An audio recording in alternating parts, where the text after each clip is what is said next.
Good morning. It being 9:01 a.m. on Thursday, August 8th, I am calling the meeting of the Westborough Affordable Housing Trust to order. This meeting is being live broadcast and recorded for later viewing by Westborough TV. So first up, we are expecting Julia O'Neill Welch from Westborough Youth and Family Services. She's not here yet, so we'll start on the next item on the agenda. A quick update on that. I did talk to Ed last night. He was going to try to reach out to her. She'd said she had a conflict and wasn't able to come today, and was expecting to perhaps join us in September. And that's the last I heard. And Okay, then she'll join us in September. Yes. Thanks. Okay, so moving on then. I don't have the minutes finished from last week's meeting. We'll handle those at our September meeting for both July and August. And so we'll jump right into item 4 on the agenda, which is the project updates.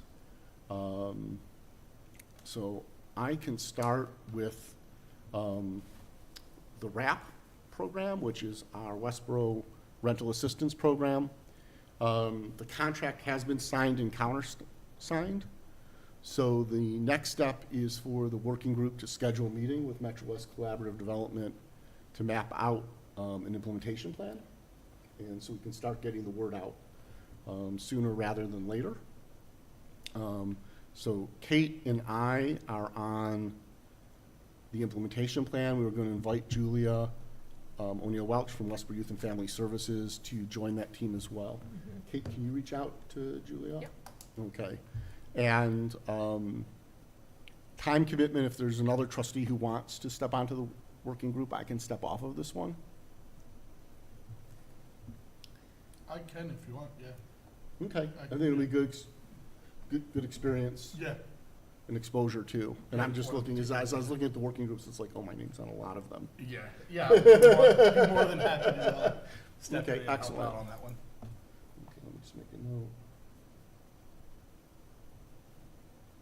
Excellent. So Oh, do actually, that. I had already reached out to Julia and she was interested. Okay. So it's just a matter of setting up Okay. a meeting with. Yeah, so I'll send an introductory letter to Okay. the team at Okay. Metro West, and then you can take it from there. Okay. Okay. The next project update is the Homeborough DPA Down Payment Assistance Program. And here we have a little bit of work to do today. Our next step is to discuss and approve some recommended changes from Metro West Collaborative Development to the program guide.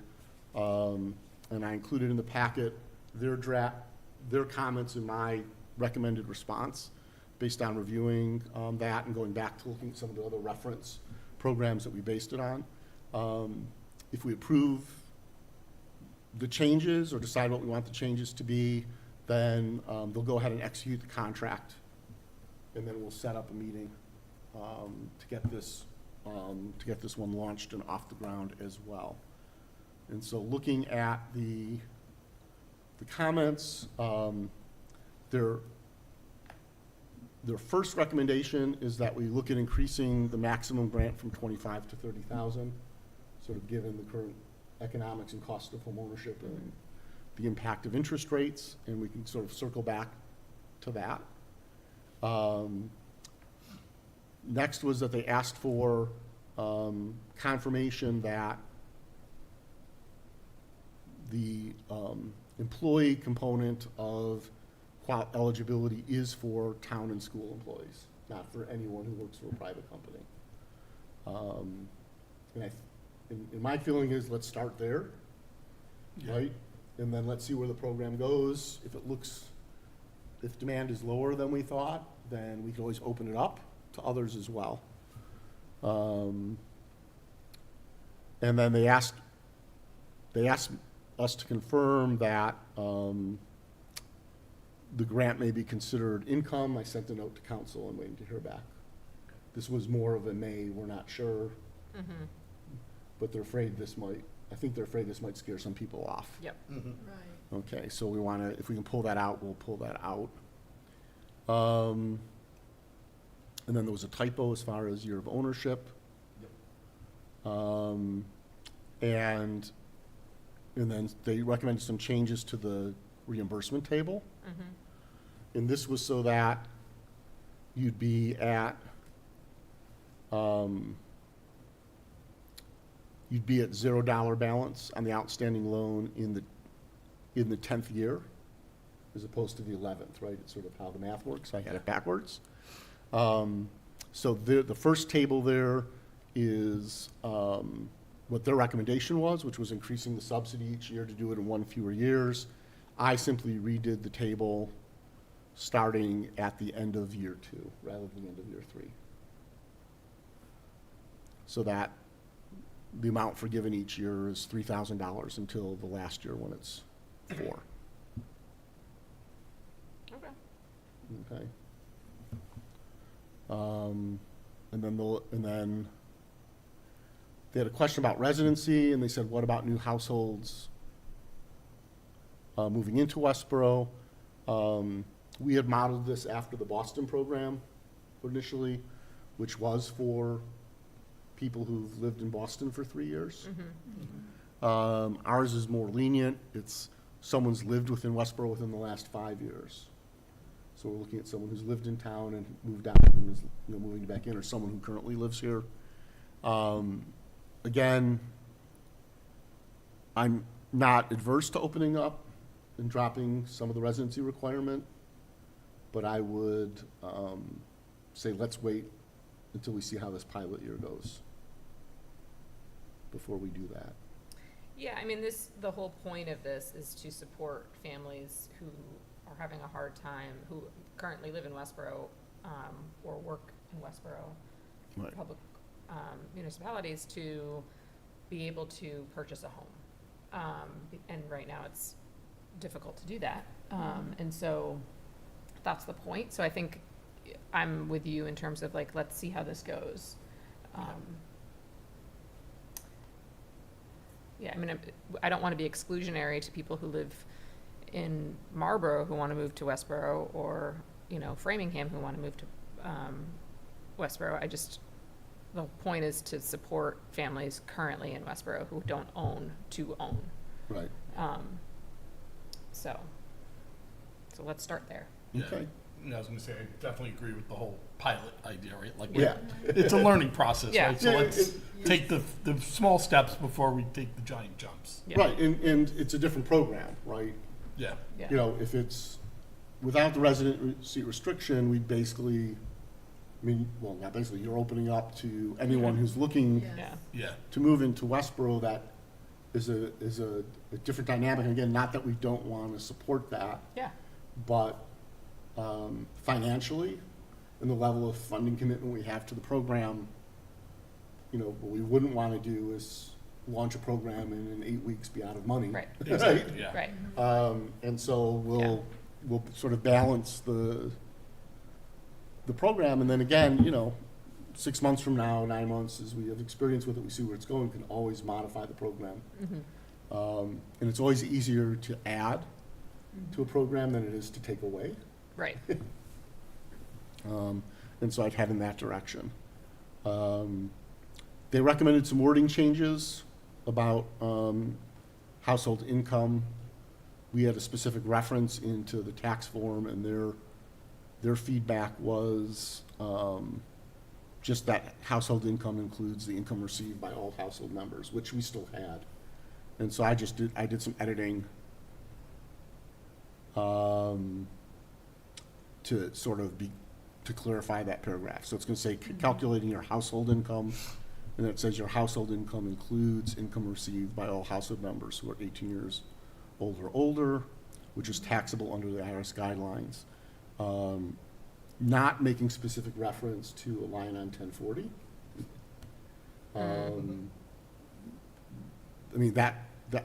That can be one of the elements, but there are other elements to consider as well. And so this doesn't tie,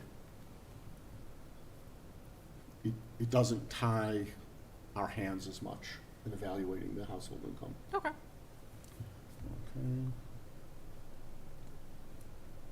And those are the changes. So I'm good with these changes. The only thing we're really waiting on then is town council about income, right? Yeah, and we could do the motion to approve the changes, and I can even send it to them saying if, you know, if town council says it's definitely not taxable, then we can simply Take edit it that out. and pull that out. Okay.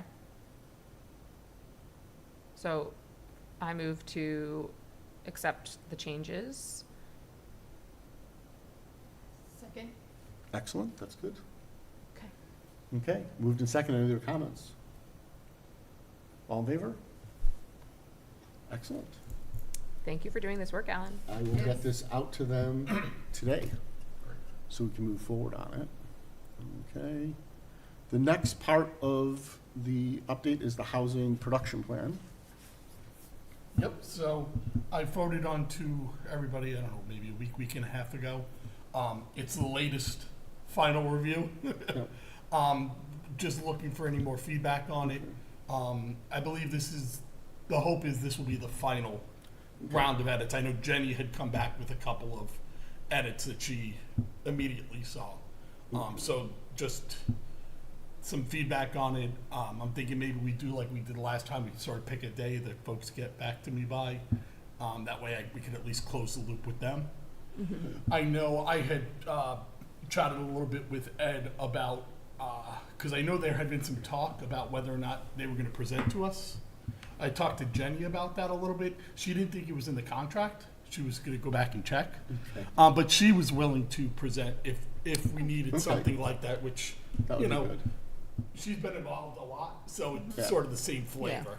Yeah. And then I think when I was talking to Ed, we said we just figure out, you know, one of the monthly meetings, maybe September, she comes and sort of does a song and pony dance. But again, if folks have any comments or Yeah. questions, I started putting together a few, so I'll get those Okay, to great. you within the next day or two. yeah, that'd be great. That way, Okay. I'm sure they want to sort of wrap it up Yeah. too, because at this point, it's sort of, there's not a ton happening. Yeah. Yeah, so, yeah, because it's, I had a couple comments about being more direct about some zoning considerations. Okay. Such as cottage, you know. And I've had one-on-one conversations with Jenny about it where, you know, several years ago, we changed commercial zoning, right? Because historically, you think about like Harvey with all the buildings, every single building is on its own piece of land, right? And so they allow campus now on the commercial side, so you can have one piece of land with multiple buildings, right? So cottage housing is the same concept, but for housing. Okay. And you just need a different, so you need rules that in some ways look and feel a little more commercial, because you're not gonna talk about, you can talk about setbacks to the property lines, but then it's like, how many units per acre, sizes, how much open space, you know, it becomes one of ratios, right? So, you know, commercial property, we're 40% open space. Do you need 40% if you're gonna do cottage homes, right? It'll, you know, work through. The Central Massachusetts Regional Planning Commission is actually promoting and offers services to help towns who are considering cottage zoning. There's a way to get that missing middle Okay. into the housing market. So I had a couple comments, just. Yeah, perfect, yeah. and Like I said, that way I can pass that clarifications along around and that. Cool. they can finish it all up. Okay. Okay, great. So next project is 1830 Lyman Street project. The formal subsidy agreement is still with the attorneys. We'll work to have that ready for final approval and signature at our September meeting. Okay. And then the Homeborough Cottage program, which is the High Street and Beach Street properties. Where we are right now is, I included the memo from last month, which included a list of action items that were recommended by folks at Mass Housing Partnership that we could take that won't encumber the bidding process or the construction process for a private developer if we go that route, which we probably would. So the next would be for the working group to meet and start working on those action items. And so I know Hank's traveling, but once he gets back, we'll look to get something scheduled there. and that'll move forward. I think as a goal, it would be great to sort of look to say, you know, could we, you know, potentially get this out to bid by November, right? Which also means making some decisions and having a conversation at an upcoming meeting about whether we want these as rental units or ownership units. You know, and if we look at the balance of, you know, rental affordable housing versus ownership, right? And even just total housing stock, my inclination leans towards ownership. I don't think there's a lot of that, right? There's less, Yeah, right? significant I mean, less, yeah. and then, you know, with a couple of, you know, when you look at 18 Lyman, when you look at 25 Connector, when you look at the Fisher Street project, we're adding more All rent. rental. We're adding more rental units. Which is great to fill that need. You know, right now, affordable units, 55 plus, there are only 3 in Westborough. And that's the development off of Park Street. So, You mean for ownership? for ownership, Yeah, right.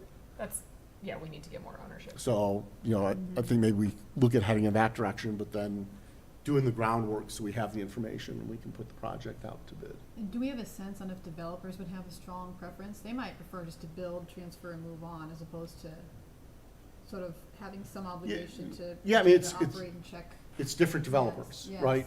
yes. Developers who want to build affordable housing and rent it, their business model Is to build and looks rent, at, yeah. looks at the rental income and the long-term impact of the tax credits and things of that nature. How they Right. finance it will be slightly different. Yeah, so it may depend on who's interested too, right? Yeah. Well, I don't think, either way, we'll find interested parties right now. Either way, we'll find it, you know, we'll can definitely find interested parties. Okay. Thinking about timing, if we get this out to bid by November, when are we hoping that Homeborough program will be up and running?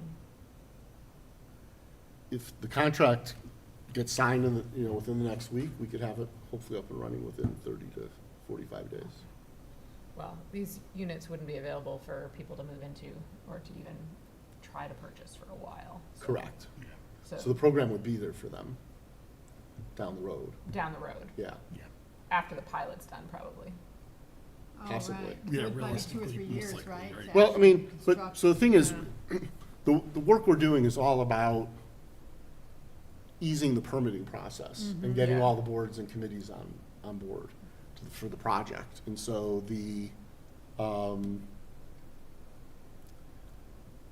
so yeah, the developer has to go, well, you know, the developer's gonna have to go to the planning board and the conservation commission and, you know, and go to the one-stop meetings to get everything worked, but the goal of the work we can do now for the RFP is we can go to the conservation commission and say, look, we're not looking for the formal order of conditions, we're looking for that, yes, this is, if we require the wetlands relocate in this way, right? Generally, is that okay? And is this the box that's buildable within the box, right, on the property?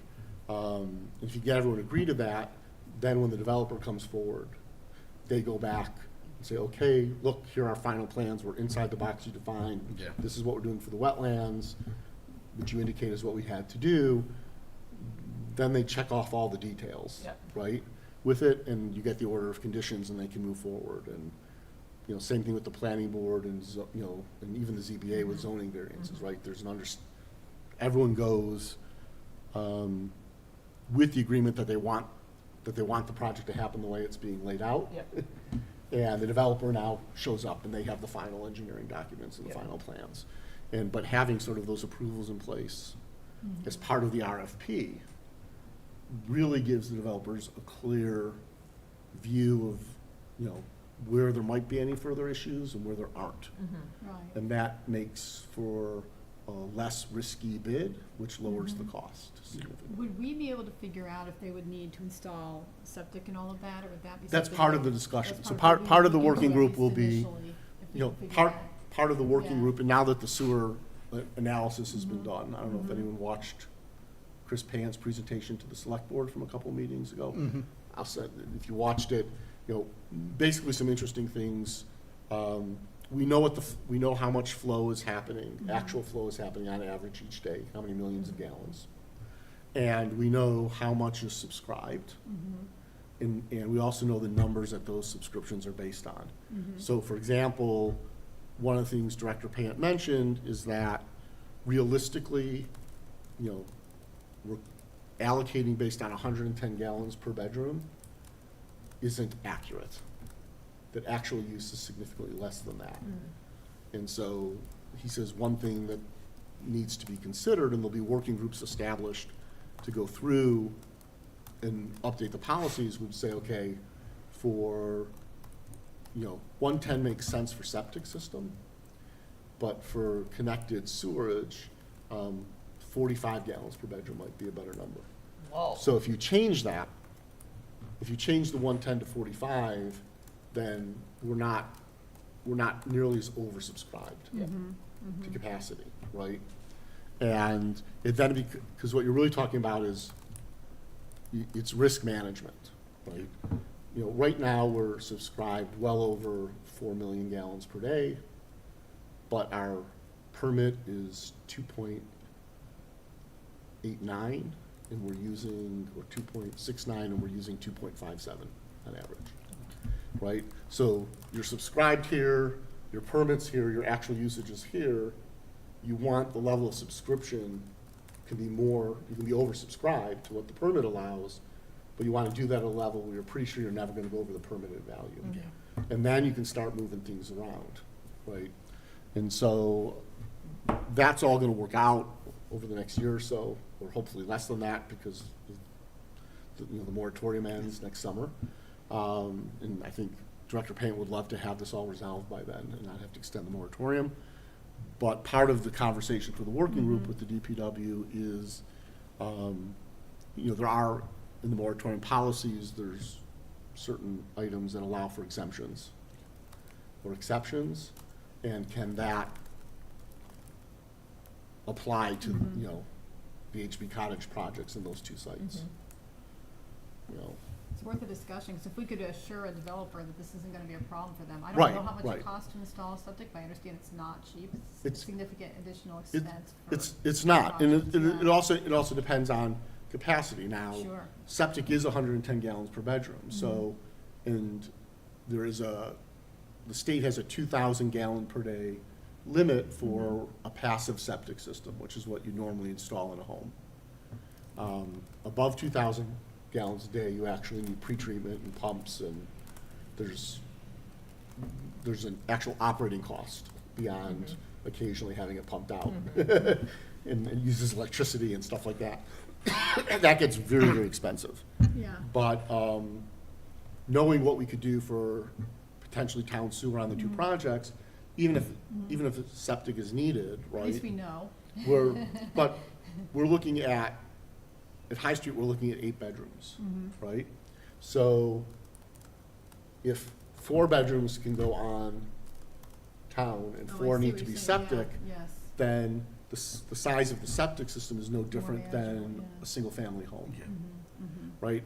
And that's not an outrageous, it's more expensive than town sewer, but it's not it's not as expensive as if you had to put all 8 Yeah. or 6 of the 8. So So that is some like. that's part of what the working group needs to do, is yes. go sit down Sure. with DPW and work through it and see, is there a way for us to be able to Right. Fit an exception or. fit an combine the exception lines so or it only within the rules, partially- so that we can, in the RFP, say, here's the wastewater situation, right? Yeah. And have that resolved, because that, even if you know that you need septic, it's a known, you can bid accurately, Right. and things of that nature, so we'll get that moving. Okay, and that is the project updates. So next is 25 Connector Road. Okay, and let me just check. I have not heard back from them yet. So a little bit of background, 25 Connector Road is currently an extended stay hotel. The owners of the property are operating under the Sonesta brand. Across the U.S., the same company has bought extended stays, and they convert them to long-term leasing rental units. Basically going from hotel to apartment, and increasing housing. The housing tends to be more affordable lowercase a, because these are smaller than typical one-bedroom and two-bedroom units, because they were built to do As so. hotels. As hotels. Okay. They do have to go in and change the units a bit, Sure. to adjust the kitchen. I mean, the kitchens, they already have ovens, stoves, dishwashers, microwaves, fridges. There's some other stuff, cabinet space-wise, that has to happen for code for the kitchens, and some other things that go on. Also, the project needs to add parking spaces. And because anticipated wastewater use is greater for apartments than it is for hotel, they have to increase their waste capacity. And so for this project, they are putting in septic systems. Oh, okay. So, yeah, and they actually shared with us that that's well over $300,000 for construction of those. So the working group has been communicating by email. We offered them sort of looking at their numbers. They provided us analysis, which is what's known as a lost value analysis, where they say, if we add 5 more affordable units, we lose this much per month in rent, that's this much per year. And here's our market cap. Capitalization number, which is what they're using for valuation of the investment. So when we look at the general way, for the public, the general way the analysis works is you look at that 1 year lost value, and you look at the market cap, and the question is, if we made up for that lost value for 1 year, and you invested that money, would you cover the market cap, which basically means you're covering the lost value over time, based on the revenue of that investment, right? Or are you doing most of it? I made Alan carefully explain this to me, and thank you so much Yeah. for doing it. Yeah, essentially, you just do the 1 year expected loss in income for those units, difference Right. between market and reduced rate, and then the assumption is they can invest that and get it back over time, so it covers the loss over time. And that's a very high-level summary, but I think Yeah, that's how we think that about is, it. Yes. that's what it Yeah. does. And so it keeps the developer, their financials stable. It keeps them, there's no guarantee it keeps them whole, but it can keep them Yeah. whole, actually completely whole. And so we, looking at the lost value numbers they provided, did a couple of things. We offered them a subsidy based on their numbers of $360,000, which would cover most of the lost value if they simply went from 20% to 25% subsidized housing at the 80% AMI level. We then looked at the lost value, they said, if they took that additional 5% and lowered it to 60% AMI level. And we offered a subsidy of $650,000, which is slightly more than the 1 year lost value. We did that in part because it can take, the lower the AMI level, the slightly higher risk that it takes longer to find a qualified and eligible household. Just sort of the way the matching and the marketing has to happen. And so you do run the risk of having an extra month empty at turnover, things of that nature. And so to compensate for that higher risk, we offered $650,000. Additionally, in their conversations with the planning department and planning board, a requirement is that, and this is based on national standards from an architectural organization, is that 5% of the total units must be fully ADA accessible, which would, when you divvy it up, would mean at least one. So 109 units, it comes out to 20% is 5.1 units, right? So have to be affordable, so one of those would be a fully ADA unit. their response at offer is they pointed out that, they are incurring required changes to the property with respect to parking and wastewater and some other things. Could we help subsidize those costs? And we hesitated to do that because those are not specifically related to the affordable aspect. That's just, those are development projects. Yeah. But then. Yeah. Yeah. And- And then and- come up with another solution or another way to Yeah. help defray some costs. And the way we phrased it is that we're generally not subsidizing what's required by law or by zoning or by the permit, right? It's that, if someone's required to do 20% housing, then the economics of the project should support 20%. Yeah. Our subsidy is intended to incent an increase above what's required in the affordable housing. That's not to say we would never help a project. If someone comes and says, well, if we don't get a subsidy, we can't build this at all, we could weigh in. That's not the case here. And so what we suggested is that if we'd be interested in increasing the subsidy if 2 of the units were fully ADA accessible, one of which would have to be at the 60%.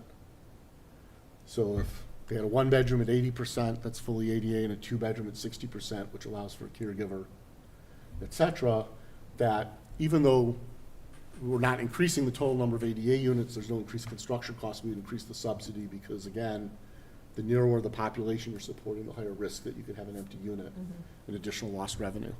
And so, And that was a point I actually did want to run by everyone, because my understanding is, and I don't have the exact numbers, my understanding is we do think there's enough demand for these ADA units within the population that this would be restricted to, that they would eventually be filled. I didn't know if people had any insight on the numbers or other thoughts on that or any concerns about that, because they may stay empty for a time, but the idea is eventually we believe they would be able to readily fill them with someone in the population here who needs that type of amenity. Yes. You don't think that, no, yeah. I don't know the exact numbers, but I don't know exact Yes. numbers either, but I definitely think that there's enough of a population to fulfill the needs of their units. Yeah. So, yeah. all right, so then, yeah, if that's, I did want to lay that out, in case anyone else had any insights on that or the numbers or concerns about that. But just in talking informally, as part of the working group, it sounds like with Alan and Ed, we don't see that as an issue. right. And it sounds like so far, And yeah, the increased no one else subsidy does either. helps mitigate the risk for them Yes, with the issue as well. sure. Right? And that's part of it. Because they could run that risk if it was a market rate unit as well. We're kind of saying, let's move it here, make it Right. available to the affordable Right. population, the homes that are in need of that type of pricing, and then we'll help underwrite that. Right. And remember, fully ADA accessible units give preference to people who need those accommodations. Right, And, so that's actually a pretty broad range of the population. So it doesn't necessarily mean it's someone who's confined to a wheelchair. Correct. Yeah. 724, right? These units can also serve elements of senior population, right? Who have mobility issues or stability issues, and are living independently. Or individuals who need certain types of home care assistance to live independently. All of that, comes into play. And so, we offered an additional 50,000, right? We're talking, the increase in units, by the way, is 6. It's 5, I think it rounds up to 6. And so, the thought is that the total subsidy then becomes $700,000. Two fully ADA accessible units would be in that of those 6, one of which would be at the 60% AMI level. And so we're waiting to hear back from the developer to see if that's something they're interested in, or, they may come back and say, could you do more than 50,000? We'd have to consider that. If they do agree that this is sufficient, then we'll go ahead and, start the process of putting together the formal agreement. Okay. And one of my thoughts around this is a good way to get some bang for your buck, right? Because you could spend this much for one standalone unit, and we're going to get an extra 6 units, 2 of which are ADA and some at the 60% level. So to me, this is just a win-win-win Yeah. for the amount of dollars that are going into Yeah. this. Yeah. I guess one of my questions is if the trust would be, willing to even go a little higher on the subsidy to get that second ADA unit. I am. Hank's not here.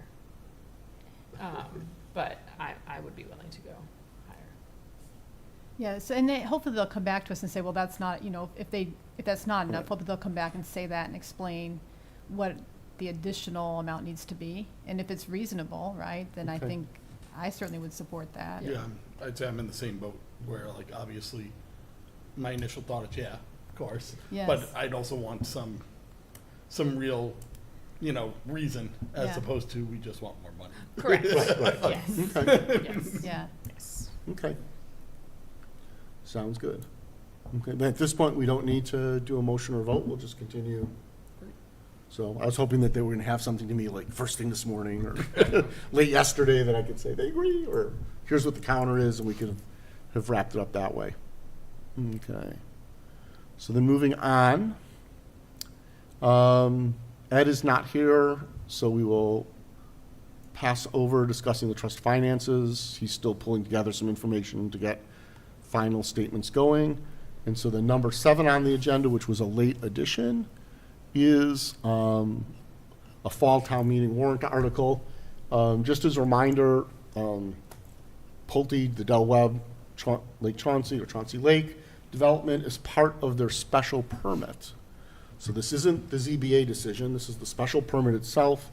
Pulte elected to pay the town a total of $1.4 million in mitigation for an initial reduction in affordable housing units from 15 to 10%.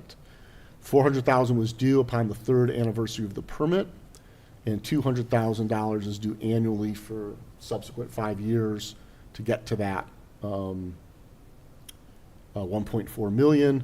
If the project's completed prior to that distribution, then the balance is due immediately upon issuing of the final building certificate of occupancy.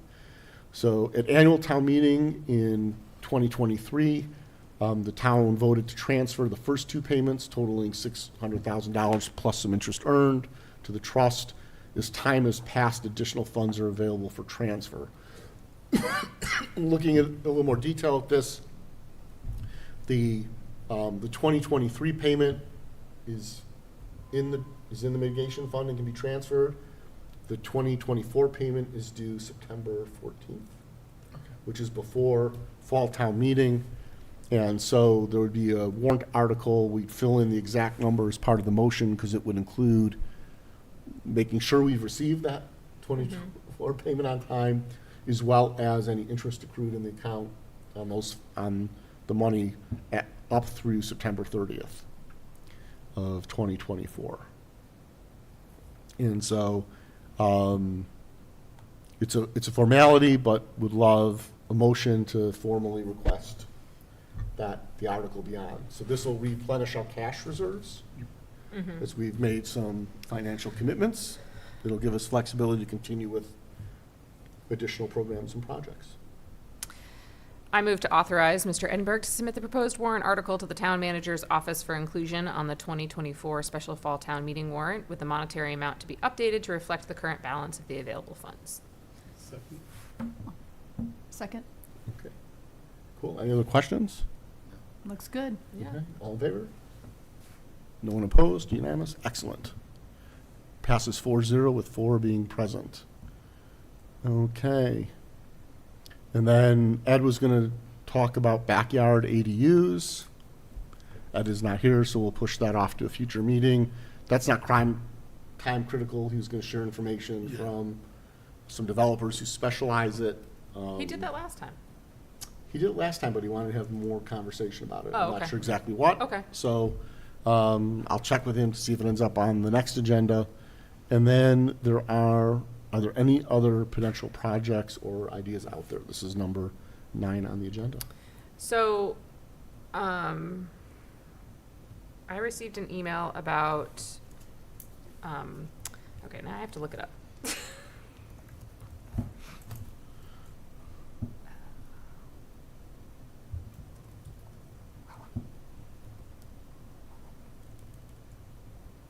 When would that email have been? 40 East Main Street? Thank you. Okay, so, I have not reached out to No, no, the- it's not 40 East Main Street. That was the subject line, but it was a different property. Parkman Street. Parkman Street, Okay. yes. So, well, this came up because 40 East Main Street was originally for sale a while back. Right, and we looked Ken at and it. I looked at it. We were interested, but then somebody else like snagged it really fast. But the realtor, Mary Wood, kind of kept us in mind and reached out to us because there is a 3-family house on Parkman Street that's for sale. And it should be listed now, potentially. And so she had said it might be a property to consider. The layout now is suspect with some work and possibly utilizing the 2-car garage. You'd be able to get some nice units along with an ADU where the garage was. Right now it's assessed, Alan looked it up, it's assessed at $572,000. So it probably will, be snagged by someone pretty quickly because of its value. So we would like to, I don't know what the next step is, basically, and thinking about if this is something that we're interested in pursuing. We take more time than, a private person. I think the first thing would be to do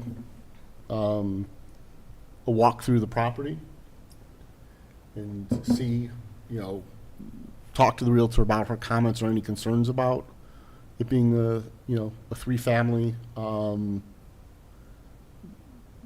doing some due diligence, looking up the property in Permit Pro and, seeing if there are any outstanding or open issues with the property that way. And then it's a decision whether or not we want to pursue it.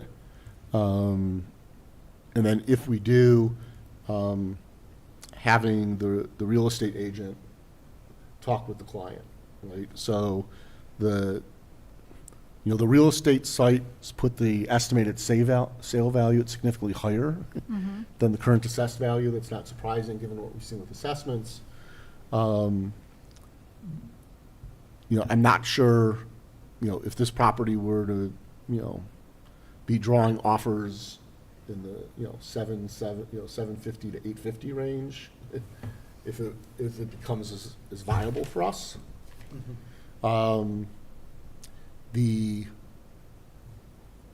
there are some options, right? So, one, determining, she alluded to she's working with the sons of the owner or the children of the owner.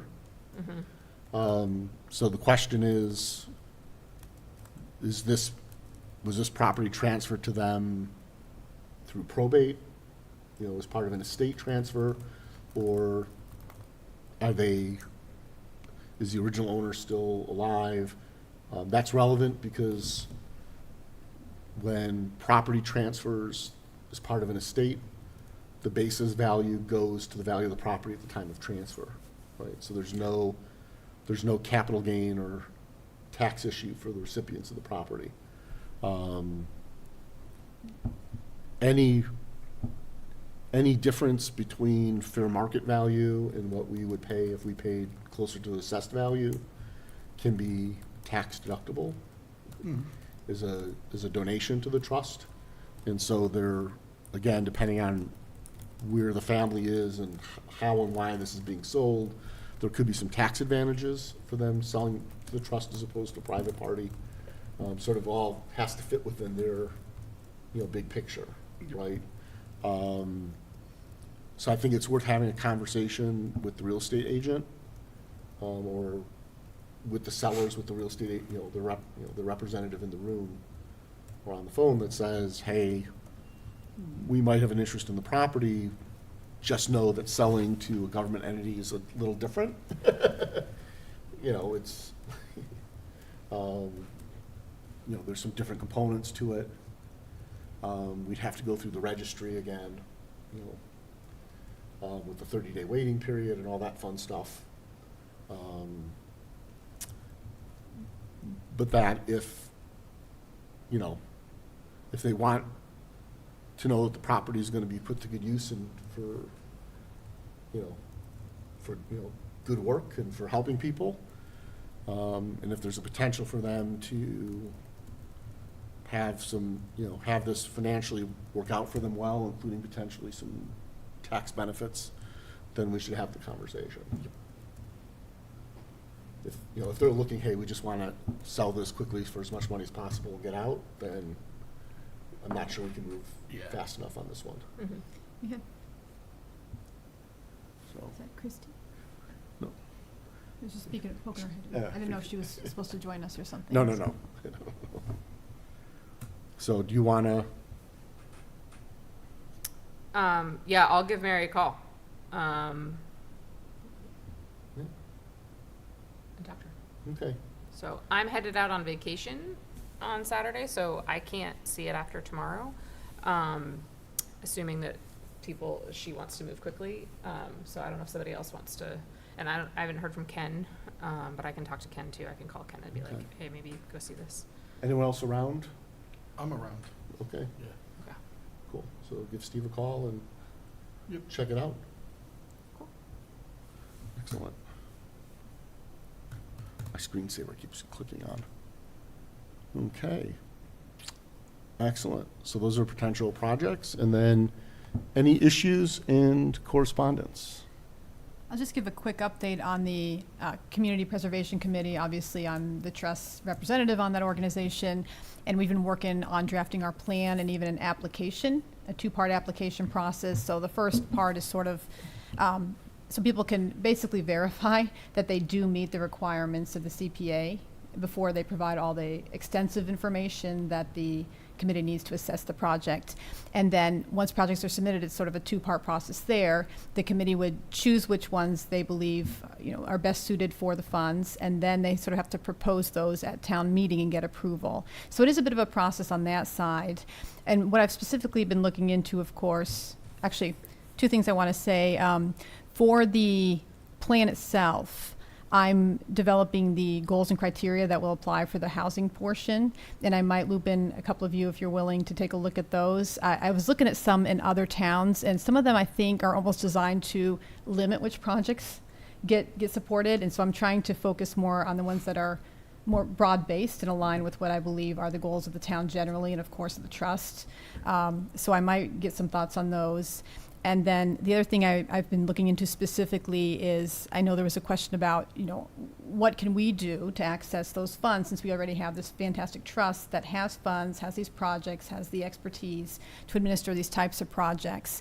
We would have to go through the application process like others. I reached out to an organization that is really supportive, a nonprofit organization that is sort of the fount of knowledge for community preservation committees, and asked them, it's hard for me to see how the trust, it looks like the application process is designed for developers, so how would this apply to a trust? He sent me several helpful articles and background from their technical assistance site. And essentially there is definitely precedent out there where affordable housing trusts or other types of funds, conservation funds, do go through this application process. There are, as you might expect, I guess you could say, strings attached.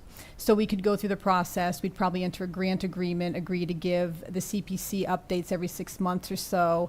Any dollars that we received would be likely have to be tracked in a separate account, and we'd have to make sure we use it for the specific projects that are included. So for example, if we think about Connector Road, maybe we could go to, as I think about this, we could go to the committee and say, you know, with an extra X dollars, they could make an extra unit affordable, and here's how it meets all the, you know, town goals and so forth. And then if we were to receive that, then we would just track it separately, make sure it went to those uses, provide updates, enter a grant agreement. So it's a bit of a process, but there's definitely a way to get those funds and to sort of have those funds available for the projects we support. So one of the interesting things about at this point in the phase is also in conversations with folks at Mass Housing Partnership, one of the decisions, and it's actually a recommendation that they make, is that, you know, right now, a developer can come to the trust for subsidy or could go directly to the CPC. It could actually go to both. And the question, you know, stepping back even before you finish the application process on the affordable housing side, is by policy, does the CPC want to be entertaining direct requests from developers? Or does the CPC want to say, we want developers to go to the trust and the trust to bring the projects to us when it's appropriate?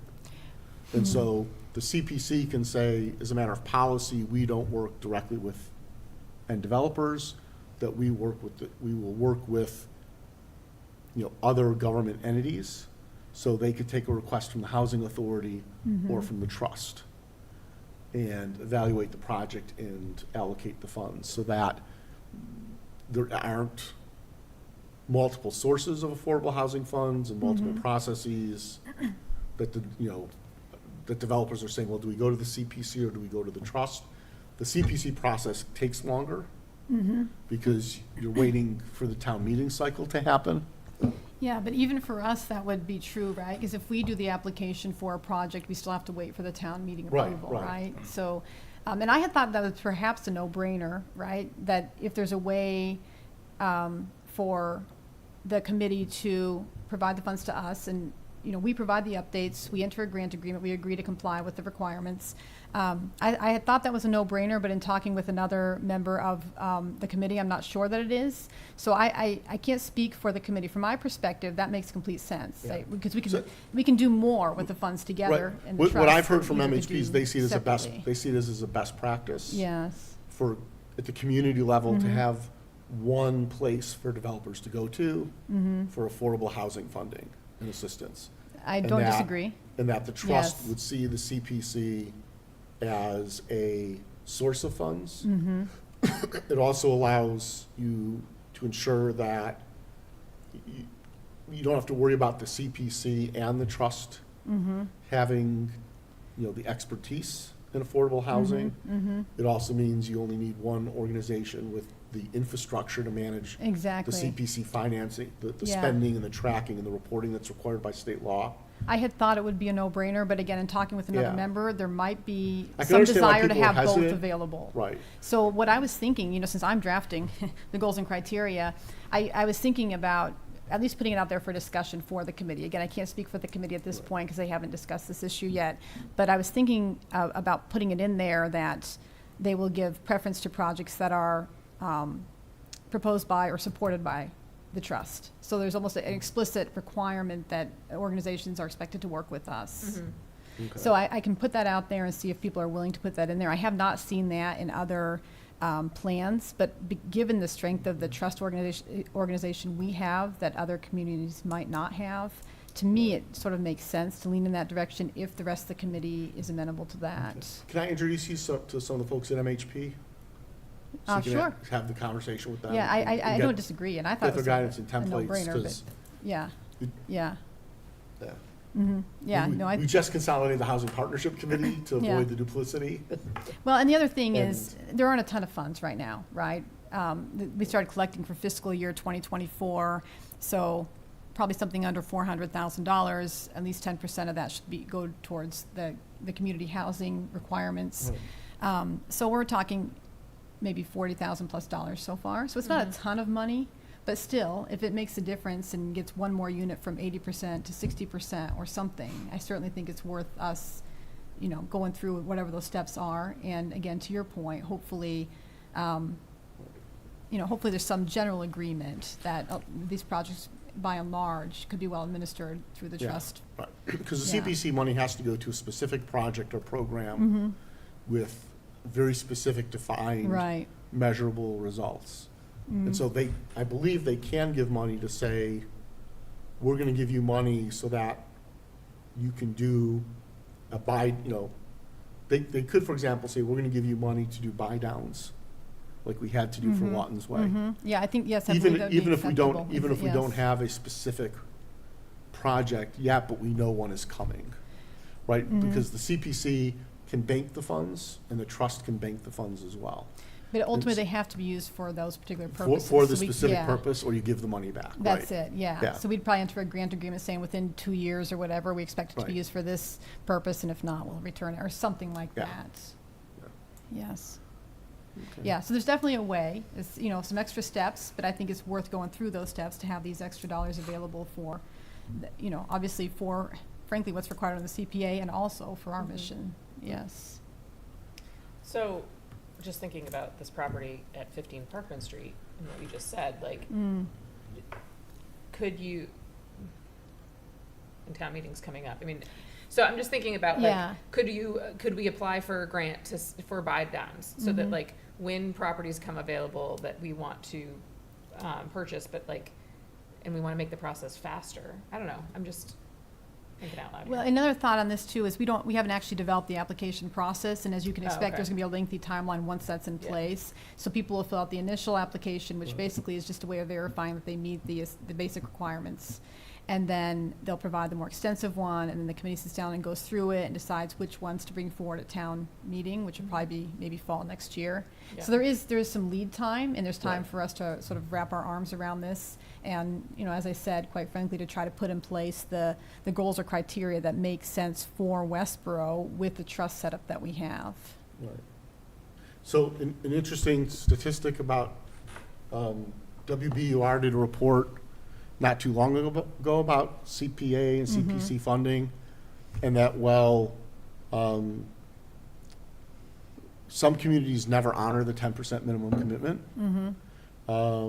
They just let it sit there Others- forever. Or they actually improperly spend it on other things. Most communities do honor that at least 10%, Yes. but that there's no indication that CPC funds are actually creating net new affordable housing units. That they go to affordable housing programs or other programs that you can use the funds for, that are done by housing authorities or trusts. Right. But that, in part of the analysis of this report was that part of that is the funding cycle for CPC, where It's so extensive. you're pretty much, you're timeline. looking for the money 6 to 9 months before the town meeting where it gets voted on, right? That is exactly it. And that works when you have CPC in large municipalities like Boston or Springfield, because the affordable housing projects are big and they take 2 years to finance, right? And so you can build that in to it. But for a community like Westborough, It's challenging. right, where we're like, it could work for net new construction somewhere if we ever gotten involved in that. But most of our opportunities are gonna be infill or conversion or small development, right? And they need rapid movement. Like Right, rapid this movement. So connector we road, they look need- at, yes, right, we look weeks. at, or we look at our 2 properties for HB cottages and we say, okay, in theory, we could use CPC funds. Now, if the CPC was up and running, we could have applied, maybe it would have been this fall or next spring. But it builds in that timeline, so it's an interesting, Yes. it's an interesting proposition. It so. is, yeah. And again, I do think that CPC funds can be used maybe for rental assistance or other types.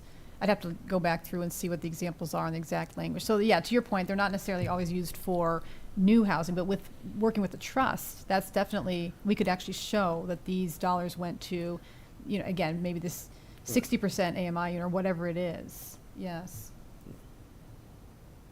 So yeah, more to come, and we'll work through More to all come. this.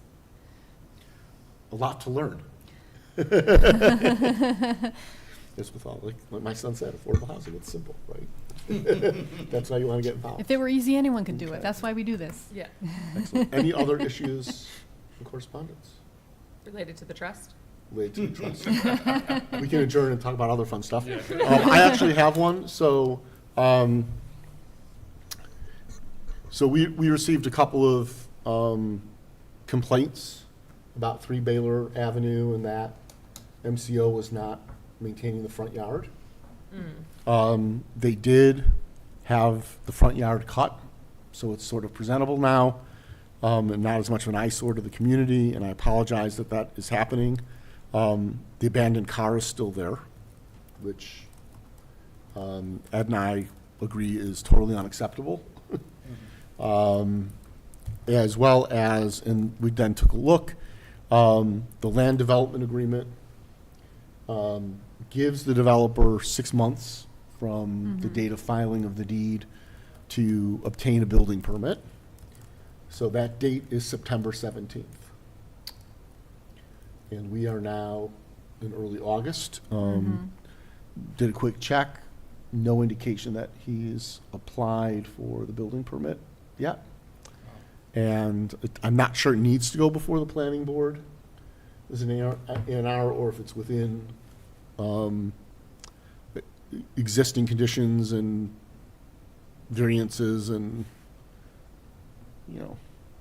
if the building commissioner can simply issue the building permit, that's really up for the developer and that, the planning department and the building department to decide.